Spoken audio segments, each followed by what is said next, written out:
"My dear fellow," said Sherlock Holmes as we sat on either side of the fire in his lodgings at Baker Street, "life is infinitely stranger than anything which the mind of man could invent. We would not dare to conceive the things which are really mere commonplaces of existence.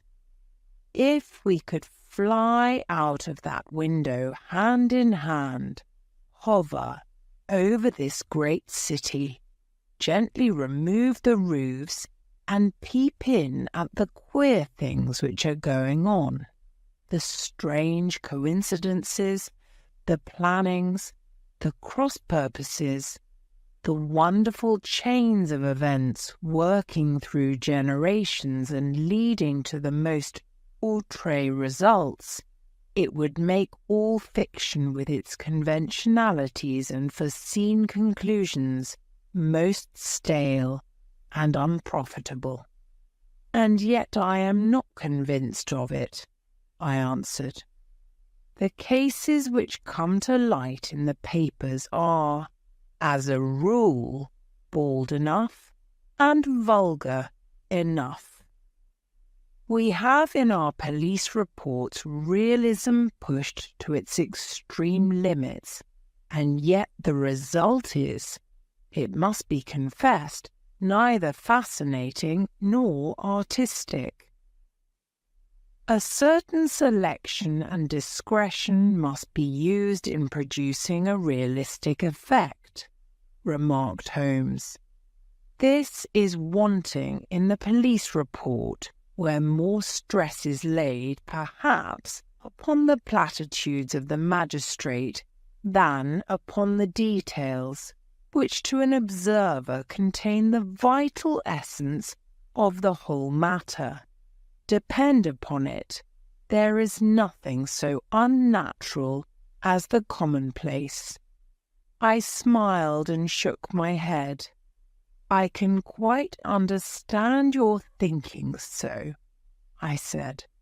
"Of course, in your position of unofficial adviser and helper to everybody who is absolutely puzzled, throughout 3 continents you are brought in contact with all that is strange and bizarre. But here," I picked up the morning paper from the ground, "let us put it to a practical test. Here is the first heading upon which I come: a husband's cruelty to his wife. There is half a column of print, but I know without reading it that it is all perfectly familiar to me. There is, of course, the other woman, the drink, the push, the blow, the bruise, the sympathetic sister or landlady. The crudest of writers could invent nothing more crude." "Indeed, your example is an unfortunate one for your argument," said Holmes, taking the paper and glancing his eye down it. "This is the Dundas separation case, and, as it happens, I was engaged in clearing up some small points in connection with it.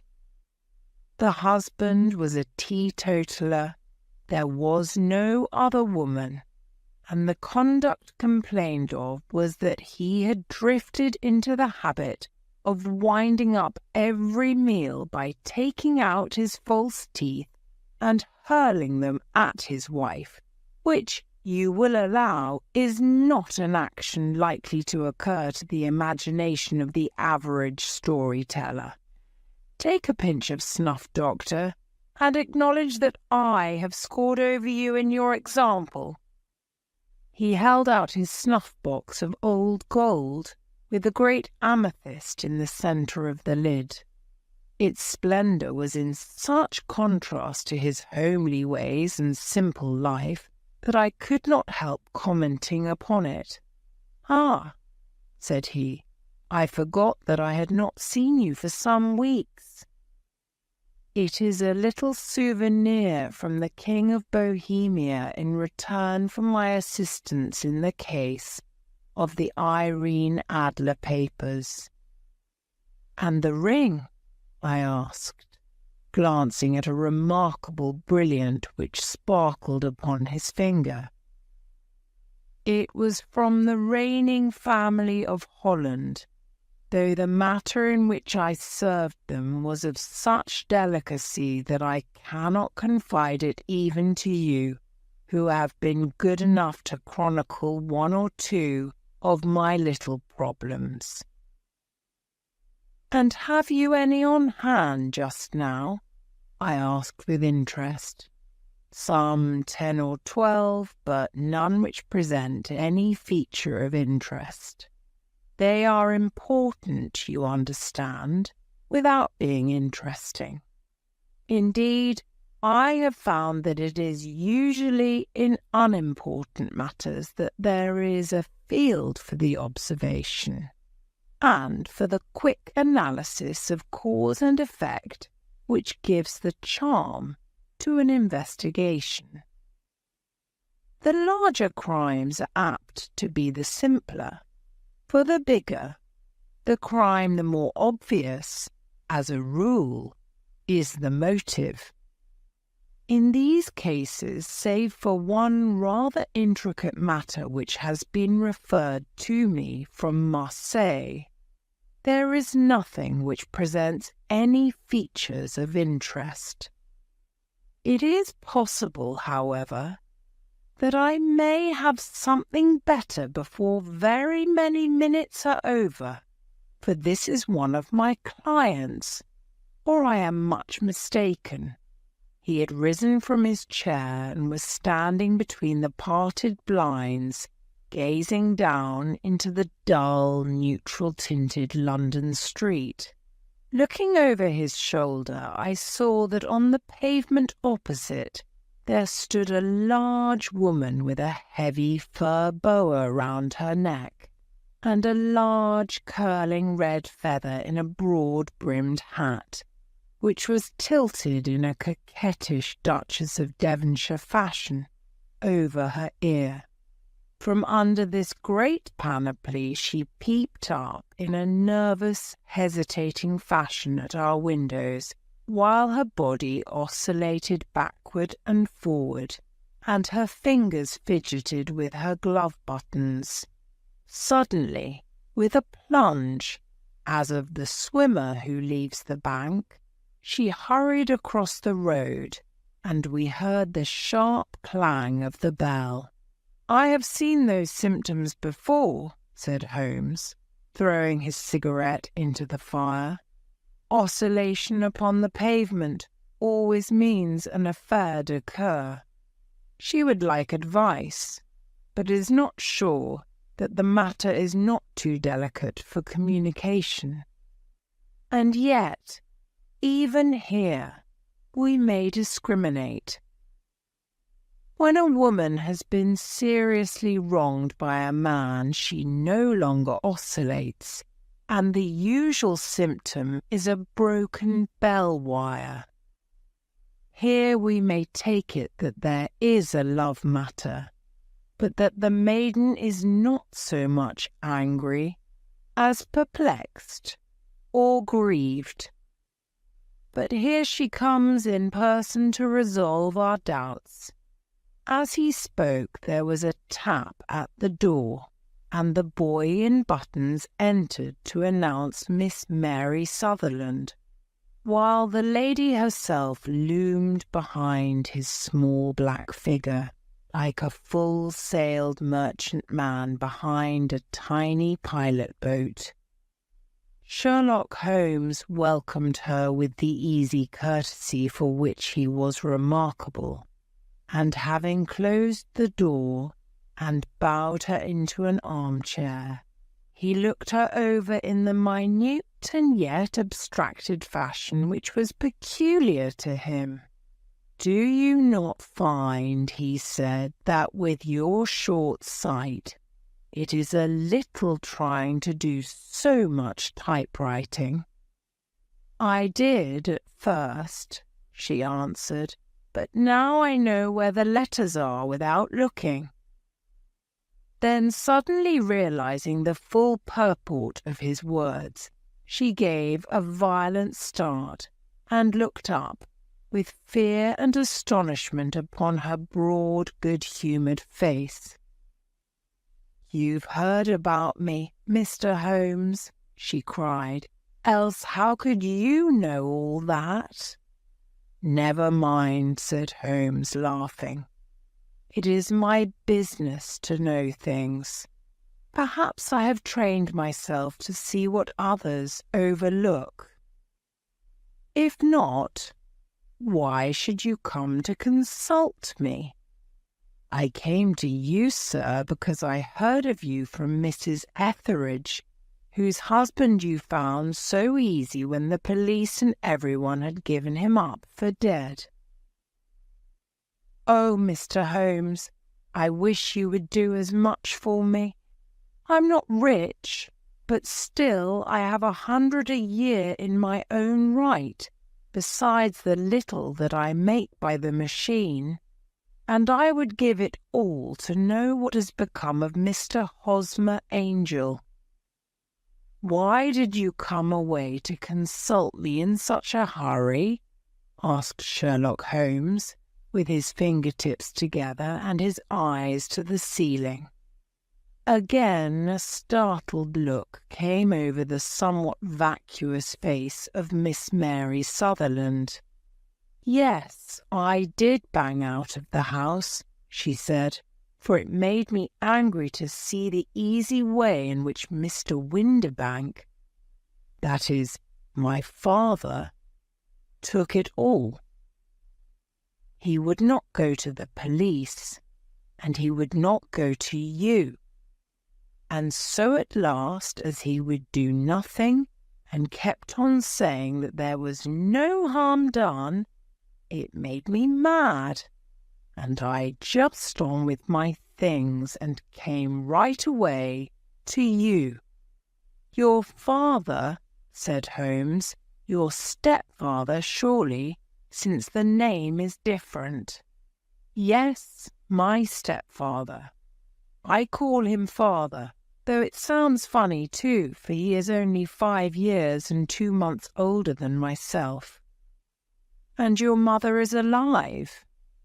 "Oh, yes, mother is alive and well. I wasn't best pleased, Mr. Holmes, when she married again so soon after father's death, and a man who was nearly 15 years younger than herself. Father was a plumber in the Tottenham Court Road, and he left a tidy business behind him, which mother carried on with Mr. Hardy, the foreman. But when Mr. Windibank came, he made her sell the business, for he was very superior, being a traveller in wines. They got £4,700 for the goodwill and interest, which wasn't near as much as father could have got if he had been alive." I had expected to see Sherlock Holmes impatient under this rambling and inconsequential narrative, but, on the contrary, he had listened with the greatest concentration of attention. "Your own little income?" he asked. "Does it come out of the business?" "Oh, no, sir. It is quite separate, and was left me by my Uncle Ned in Auckland. It is in New Zealand stock, paying 4.5%. £2,500 was the amount, but I can only touch the interest." "You interest me extremely," said Holmes, "and since you draw so large a sum as 100 a year, with what you earn into the bargain, you no doubt travel a little and indulge yourself in every way. I believe that a single lady can get on very nicely upon an income of about £60. "I could do with much less than that, Mr. Holmes, but you understand that as long as I live at home, I don't wish to be a burden to them, and so they have the use of the money just while I am staying with them. Of course, that is only just for the time. Mr. Windibank draws my interest every quarter and pays it over to Mother's, and I find that I can do pretty well with what I earn at typewriting. It brings me twopence a sheet, and I can often do from 15 to 20 sheets in a day. You have made your position very clear to me, said Holmes.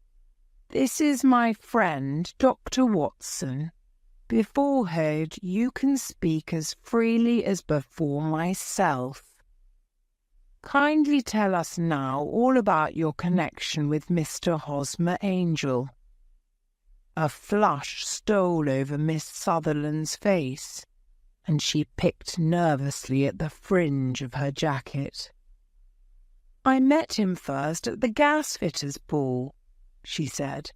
They used to send Father tickets when he was alive, and then afterwards they remembered us and sent them to Mother. Mr. Windibank did not wish us to go. He never did wish us to go anywhere.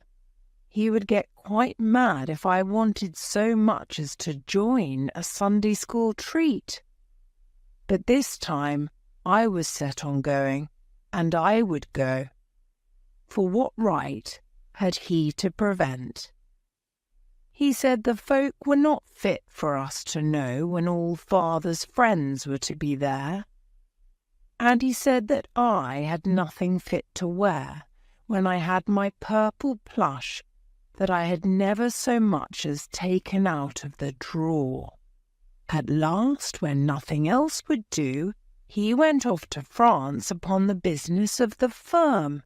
But we went, Mother and I, with Mr. Hardy, who used to be our foreman, and it was there I met Mr. Hosmer Angel. I suppose, said Holmes, that when Mr. Windibank came back from France, he was very annoyed at your having gone to the ball. Oh, well, he was very good about it. He laughed, I remember, and shrugged his shoulders, and said there was no use denying anything to a woman, for she would have her way. I see.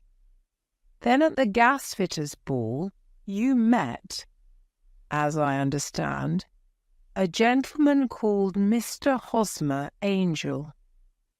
Yes, sir. I met him that night, and he called next day to ask if we had got home all safe, and after that we met him. That is to say, Mr. Holmes, I met him twice for walks, but after that Father came back again, and Mr. Hosmer Angel could not come to the house any more. No? Well, you know, Father didn't like anything of the sort. He wouldn't have any visitors if he could help it, and he used to say that a woman should be happy in her own family circle. But then, as I used to say to Mother, a woman wants her own circle to begin with, and I had not got mine yet. But how about Mr. Hosmer Angel? Did he make no attempt to see you? Well, Father was going off to France again in a week, and Hosmer wrote and said that it would be safer and better not to see each other until he had gone. We could write in the meantime, and he used to write every day. I took the letters in the morning, so there was no need for Father to know. Were you engaged to the gentleman at this time? Oh, yes, Mr. Holmes. We were engaged after the first walk that we took. Hosmer, Mr. Angel, was a cashier in an office in Leadenhall Street. And what office? That's the worst of it, Mr. Holmes. I don't know. Where did he live then? He slept on the premises. And you don't know his address? No, except that it was Leadenhall Street. Where did you address your letters then? To the Leadenhall Street post office, to be left till called for. He said that if they were sent to the office, he would be chaffed by all the other clerks about having letters from a lady. So I offered to typewrite them, like he did his. But he wouldn't have that, for he said that when I wrote them, they seemed to come from me. But when they were typewritten, he always felt that the machine had come between us. That will just show you how fond he was of me, Mr. Holmes, and the little things that he would think of. It was most suggestive, said Holmes. It has long been an axiom of mine that the little things are infinitely the most important. Can you remember any other little things about Mr. Hosmer Angel? He was a very shy man, Mr. Holmes. He would rather walk with me in the evening than in the daylight, for he said that he hated to be conspicuous. Very retiring and gentlemanly he was. Even his voice was gentle. He'd had the quinsy and swollen glands when he was young, he told me, and it had left him with a weak throat and a hesitating, whispering fashion of speech. He was always well dressed, very neat and plain, but his eyes were weak, just as mine are, and he wore tinted glasses against the glare.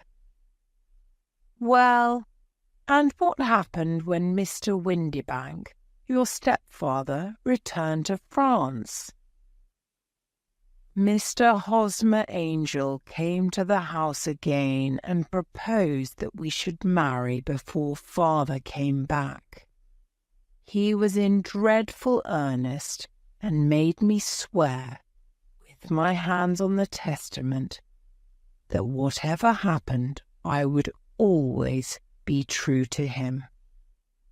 Mother said he was quite right to make me swear, and that it was a sign of his passion. Mother was all in his favour from the first, and was even fonder of him than I was.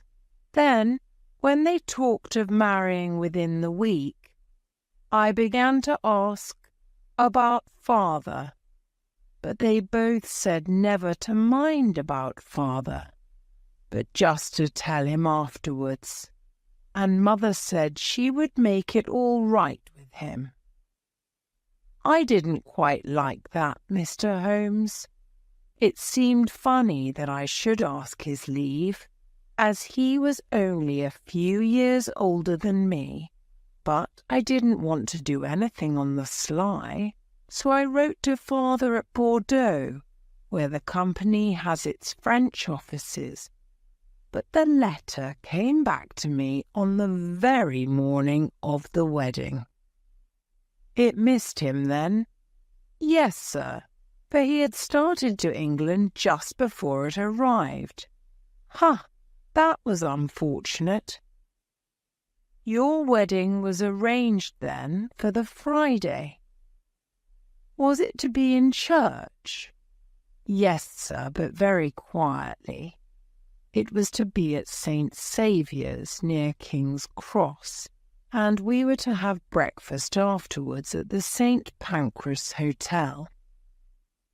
Hosmer came for us in a hansom, but as there were two of us, he put us both into it and stepped himself into a four-wheeler, which happened to be the only other cab in the street. We got to the church first, and when the four-wheeler drove up, we waited for him to step out. But he never did, and when the cabman got down from the box and looked, there was no one there. The cabman said that he could not imagine what had become of him, for he had seen him get in with his own eyes. That was last Friday, Mr. Holmes, and I have never seen or heard anything since then to throw any light upon what became of him. It seems to me that you have been very shamefully treated, said Holmes. Oh, no, sir. He was too good and kind to leave me so. Why, all the morning he was saying to me that whatever happened, I was to be true, and that even if something quite unforeseen occurred to separate us, I was always to remember that I was pledged to him, and that he would claim his pledge sooner or later. It seems strange talk for a wedding morning, but what has happened since gives a meaning to it. Man running away through a doorway. Most certainly it does. Your own opinion is, then, that some unforeseen catastrophe has occurred to him? Yes, sir. I believe that he foresaw some danger, or else he would not have talked so. And then I think that what he foresaw happened. But you have no notion as to what it could have been. None. One more question. How did your mother take the matter? She was angry and said that I was never to speak of the matter again. And your father? Did you tell him? Yes. And he seemed to think, with me, that something had happened and that I should hear of Hosmer again. As he said, what interest could anyone have in bringing me to the doors of the church and then leaving me? Now, if he had borrowed my money, or if he had married me and got my money settled on him, there might be some reason. But Hosmer was very independent about money, and never would look at a shilling of mine. And yet what could have happened? And why could he not write? Oh, it drives me half mad to think of it, and I can't sleep a wink at night.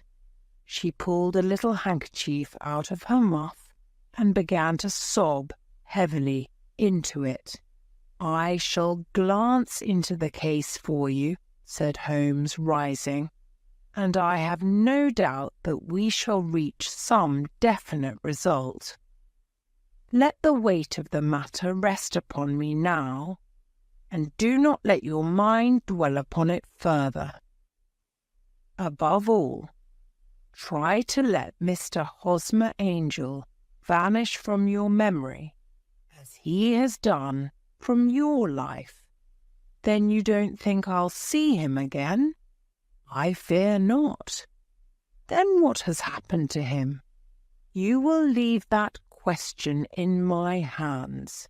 I should like an accurate description of him, and any letters of his which you can spare. I advertised for him in last Saturday's Chronicle, said she. Here is the slip, and here are 4 letters from him. Thank you. And your address? No. 31 Lion Place, Camberwell. Mr. Angel's address you never had, I understand.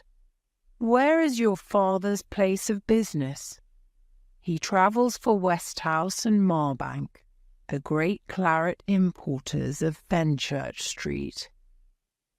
Thank you. You have made your statement very clearly.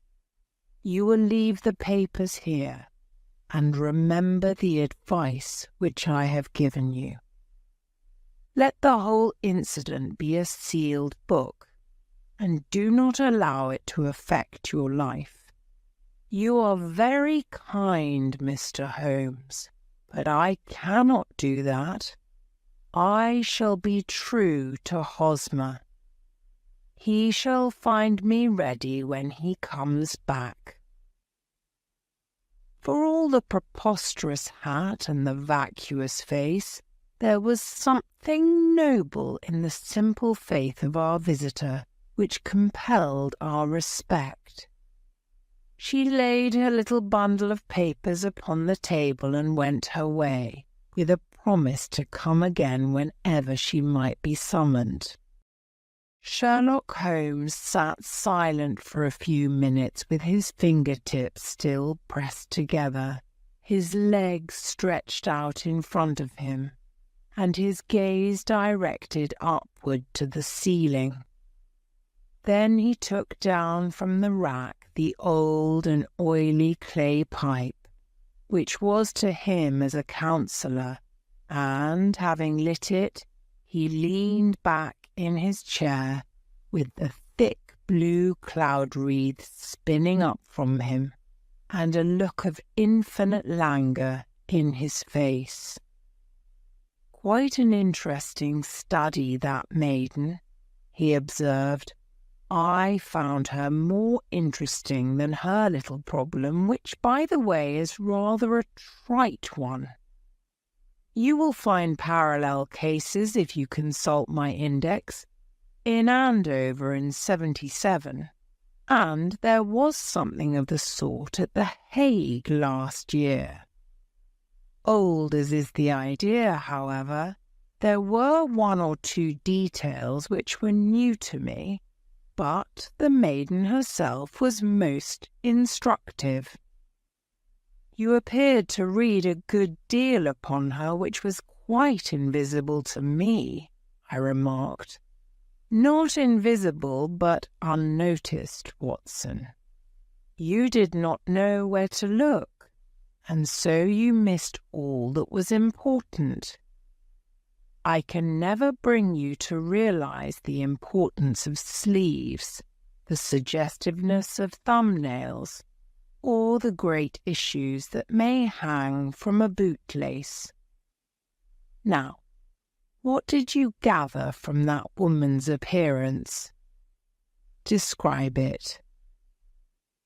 "Well, she had a slate-coloured, broad-brimmed straw hat, with a feather of a brickish red.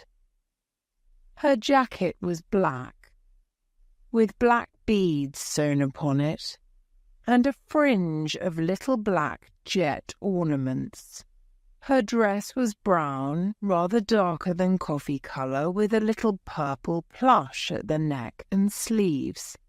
Her gloves were greyish and were worn through at the right forefinger. Her boots I didn't observe. She had small, round, hanging gold earrings, and a general air of being fairly well-to-do in a vulgar, comfortable, easy-going way." Sherlock Holmes clapped his hands softly together and chuckled. "'Pon my word, Watson, you are coming along wonderfully. You have really done very well indeed. It is true that you have missed everything of importance, but you have hit upon the method, and you have a quick eye for colour. Never trust to general impressions, my boy, but concentrate yourself upon details. My first glance is always at a woman's sleeve. In a man it is perhaps better first to take the knee of the trouser. As you observe, this woman had plush upon her sleeves, which is a most useful material for showing traces. The double line a little above the wrist, where the typewriter presses against the table, was beautifully defined. The sewing machine of the hand type leaves a similar mark, but only on the left arm, and on the side of it farthest from the thumb, instead of being right across the broadest part, as this was. I then glanced at her face, and, observing the dint of a pince-nez at either side of her nose, I ventured a remark upon short sight and typewriting, which seemed to surprise her. It surprised me, but surely it was obvious. I was then much surprised and interested on glancing down to observe that, though the boots which she was wearing were not unlike each other, they were really odd ones, the one having a slightly decorated toe cap, and the other a plain one. One was buttoned only in the 2 lower buttons out of 5, and the other at the 1st, 3rd, and 5th. Now, when you see that a young lady, otherwise neatly dressed, has come away from home with odd boots, half-buttoned, it is no great deduction to say that she came away in a hurry. "And what else?"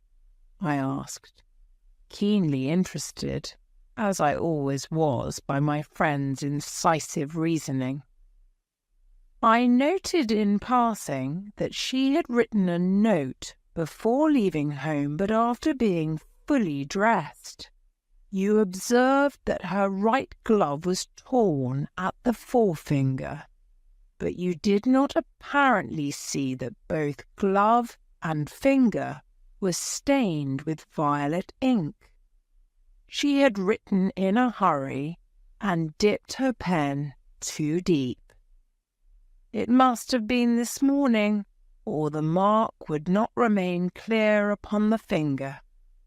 All this is amusing, though rather elementary, but I must go back to business, Watson. Would you mind reading me the advertised description of Mr. Hosmer Angel? I held the little printed slip to the light.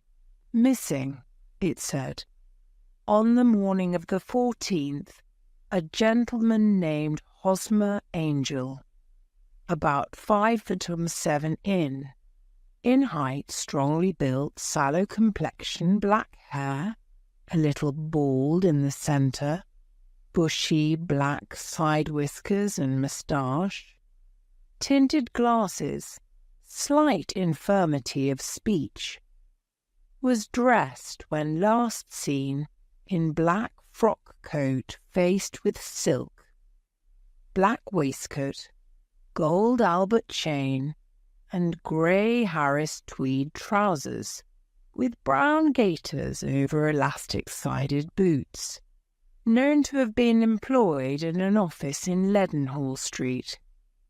Anybody bringing— "That will do," said Holmes.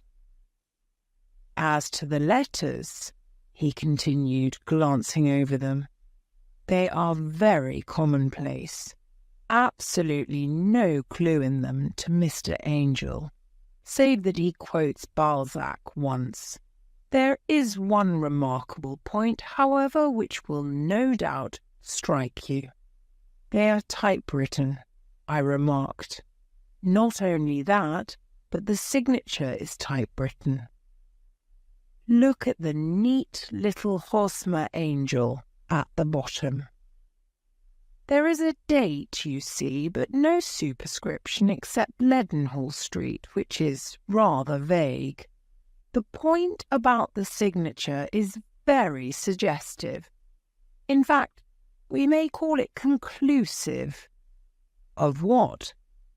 "My dear fellow, is it possible you do not see how strongly it bears upon the case?" "I cannot say that I do, unless it were that he wished to be able to deny his signature if an action for breach of promise were instituted." "No, that was not the point. However, I shall write 2 letters, which should settle the matter. One is to a firm in the city, the other is to the young lady's stepfather, Mr. Windybank, asking him whether he could meet us here at 6 o'clock tomorrow evening. It is just as well that we should do business with the male relatives.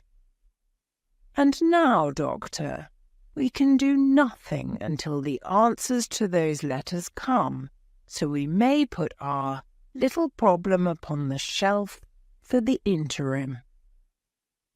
I had had so many reasons to believe in my friend's subtle powers of reasoning and extraordinary energy in action, that I felt that he must have some solid grounds for the assured and easy demeanour with which he treated the singular mystery which he had been called upon to fathom.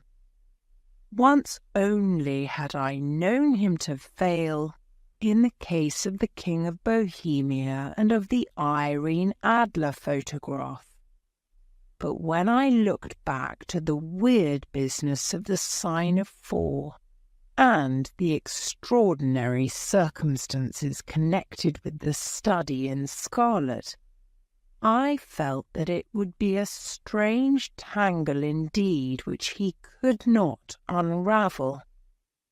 I left him then, still puffing at his black clay pipe, with the conviction that when I came again on the next evening, I would find that he held in his hands all the clues which would lead up to the identity of the disappearing bridegroom of Miss Mary Sutherland.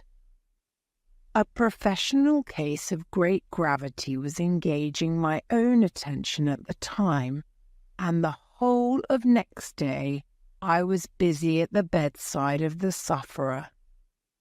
It was not until close upon 6 o'clock that I found myself free and was able to spring into a hansom and drive to Baker Street, half afraid that I might be too late to assist at the denouement of the little mystery. I found Sherlock Holmes alone, however, half asleep, with his long, thin form curled up in the recesses of his armchair. A formidable array of bottles and test tubes, with the pungent, cleanly smell of hydrochloric acid, told me that he had spent his day in the chemical work which was so dear to him. "Well, have you solved it?" I asked as I entered. "Yes, it was the bisulfate of baryta." No, the mystery," I cried. "Oh, that! I thought of the salt that I have been working upon. There was never any mystery in the matter, though, as I said yesterday, some of the details are of interest. The only drawback is that there is no law, I fear, that can touch the scoundrel." "Who was he, then, and what was his object in deserting Miss Sutherland?" The question was hardly out of my mouth, and Holmes had not yet opened his lips to reply, when we heard a heavy footfall in the passage and a tap at the door. "This is the girl's stepfather, Mr. James Windybank," said Holmes. "He has written to me to say that he would be here at 6. Come in." The man who entered was a sturdy, middle-sized fellow, some 30 years of age, clean-shaven and sallow-skinned, with a bland, insinuating manner, and a pair of wonderfully sharp and penetrating grey eyes. He shot a questioning glance at each of us, placed his shiny top hat upon the sideboard, and with a slight bow sidled down into the nearest chair. "Good evening, Mr. James Windybank," said Holmes. "I think that this typewritten letter is from you, in which you made an appointment with me for 6 o'clock. Yes, sir. I am afraid that I am a little late, but I am not quite my own master, you know. I am sorry that Miss Sutherland has troubled you about this little matter, for I think it is far better not to wash linen of the sort in public.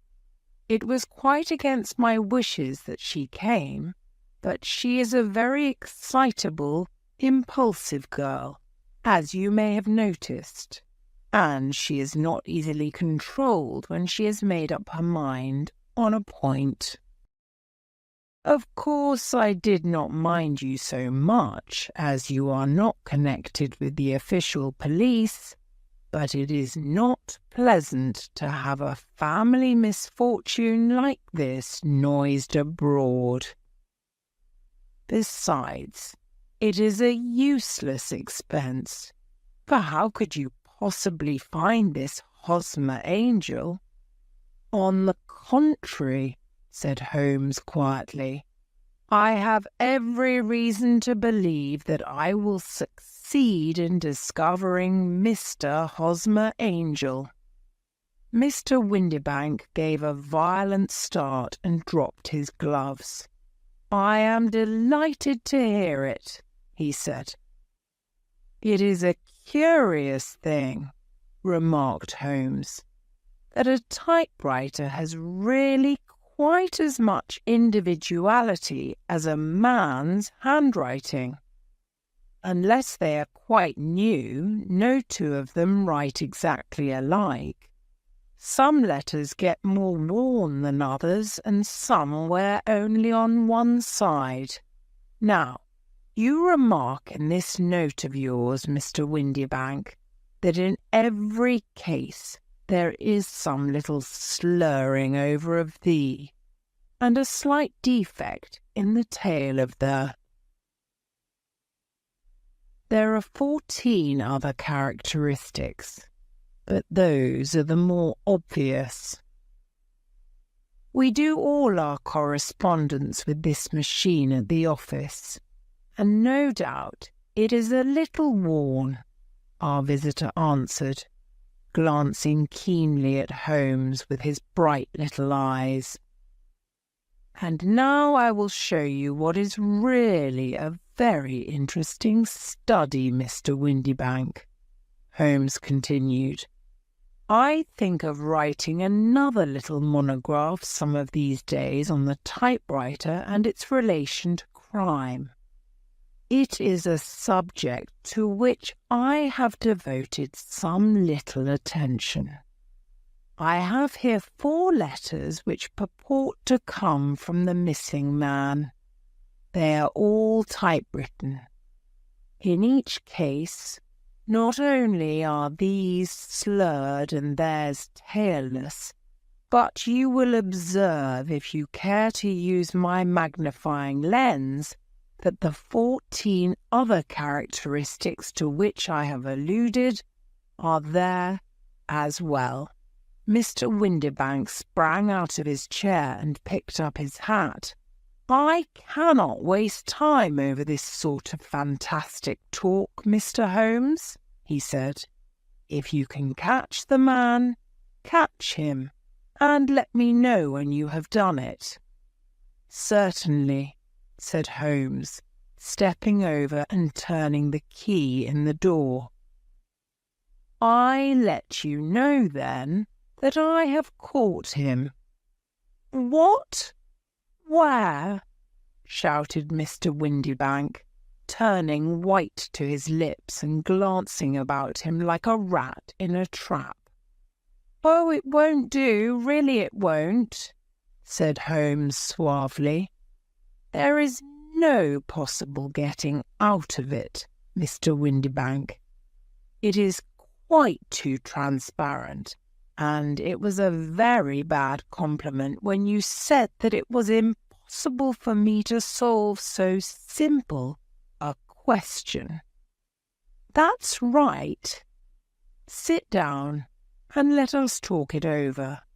Our visitor collapsed into a chair with a ghastly face and a glitter of moisture on his brow. It "It's not actionable," he stammered. "I am very much afraid that it is not." But between ourselves, Windibank, it was as cruel and selfish and heartless a trick in a petty way as ever came before me. Now, let me just run over the course of events, and you will contradict me if I go wrong. The man sat huddled up in his chair, with his head sunk upon his breast, like one who is utterly crushed. Holmes stuck his feet up on the corner of the mantelpiece and, leaning back with his hands in his pockets, began talking rather to himself, as it seemed, than to us. "The man married a woman very much older than himself for her money," said he, "and he enjoyed the use of the money of the daughter as long as she lived with them. It was a considerable sum for people in their position, and the loss of it would have made a serious difference. It was worth an effort to preserve it. The daughter was of a good, amiable disposition, but affectionate and warm-hearted in her ways, so that it was evident that with her fair personal advantages and her little income, she would not be allowed to remain single long. Now her marriage would mean, of course, the loss of 100 a year. So what does her stepfather do to prevent it? He takes the obvious course of keeping her at home and forbidding her to seek the company of people of her own age. But soon he found that that would not answer forever. She became restive, insisted upon her rights, and finally announced her positive intention of going to a certain ball. What does her clever stepfather do then? He conceives an idea more creditable to his head than to his heart. With the connivance and assistance of his wife, he disguised himself, covered those keen eyes with tinted glasses, masked the face with a moustache and a pair of bushy whiskers, sunk that clear voice into an insinuating whisper, and doubly secure on account of the girl's short sight, he appears as Mr. Hosmer Angel, and keeps off other lovers by making love himself. "It was only a joke at first," groaned our visitor. "We never thought that she would have been so carried away. Very likely not. However that may be, the young lady was very decidedly carried away, and having quite made up her mind that her stepfather was in France, the suspicion of treachery never for an instant entered her mind. She was flattered by the gentleman's attentions, and the effect was increased by the loudly expressed admiration of her mother. Then Mr. Angel began to cool, for it was obvious that the matter should be pushed as far as it would go if a real effect were to be produced. There were meetings and an engagement which would finally secure the girl's affections from turning towards anyone else.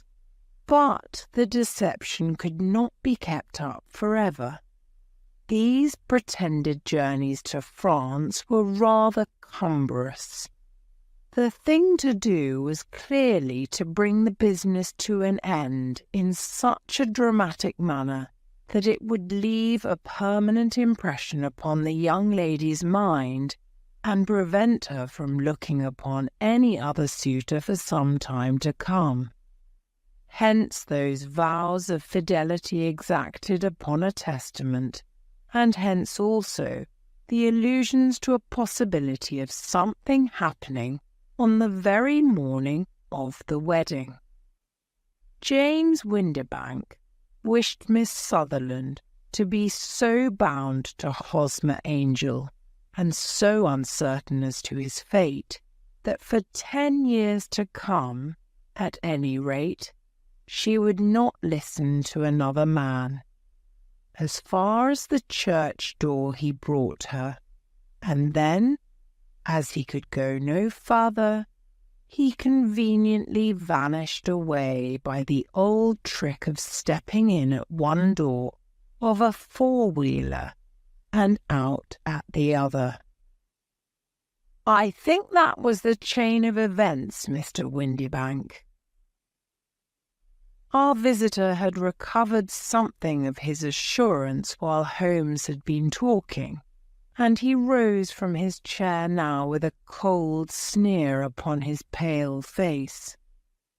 "It may be so, or it may not, Mr. Holmes," said he, "but if you are so very sharp, you ought to be sharp enough to know that it is you who are breaking the law now, and not me. I have done nothing actionable from the first, but as long as you keep that door locked, you lay yourself open to an action for assault and illegal constraint. The law cannot, as you say, touch you," said Holmes, unlocking and throwing open the door. "Yet there never was a man who deserved punishment more. If the young lady has a brother or a friend, he ought to lay a whip across your shoulders. By Jove," he continued, flushing up at the sight of the bitter sneer upon the man's face, "it is not part of my duties to my client, but here's a hunting crop handy, and I think I shall just treat myself to—" He took 2 swift steps to the whip, but before he could grasp it, there was a wild clatter of steps upon the stairs. The heavy hall door banged, and from the window we could see Mr. James Windibank running at the top of his speed down the road. "There's a cold-blooded scoundrel," said Holmes, laughing, as he threw himself down into his chair once more. "That fellow will rise from crime to crime until he does something very bad and ends on a gallows. The case has, in some respects, been not entirely devoid of interest." "I cannot now entirely see all the steps of your reasoning," I remarked. "Well, of course it was obvious from the first that this Mr. Hosmer Angel must have some strong object for his curious conduct, and it was equally clear that the only man who really profited by the incident, as far as we could see, was the stepfather. Then the fact that the 2 men were never together, but that the one always appeared when the other was away, was suggestive. So were the tinted spectacles and the curious voice, which both hinted at a disguise, as did the bushy whiskers. My suspicions were all confirmed by his peculiar action in typewriting his signature, which of course inferred that his handwriting was so familiar to her that she would recognize even the smallest sample of it. You see, all these isolated facts, together with many minor ones, all pointed in the same direction. And how did you verify them? Having once spotted my man, it was easy to get corroboration. I knew the firm for which this man worked. Having taken the printed description, I eliminated everything from it which could be the result of a disguise. The whiskers, the glasses, the voice, and I sent it to the firm with a request that they would inform me whether it answered to the description of any of their travellers.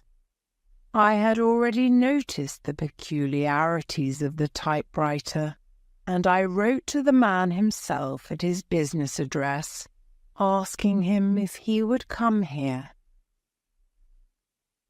As I expected, his reply was typewritten and revealed the same trivial but characteristic defects.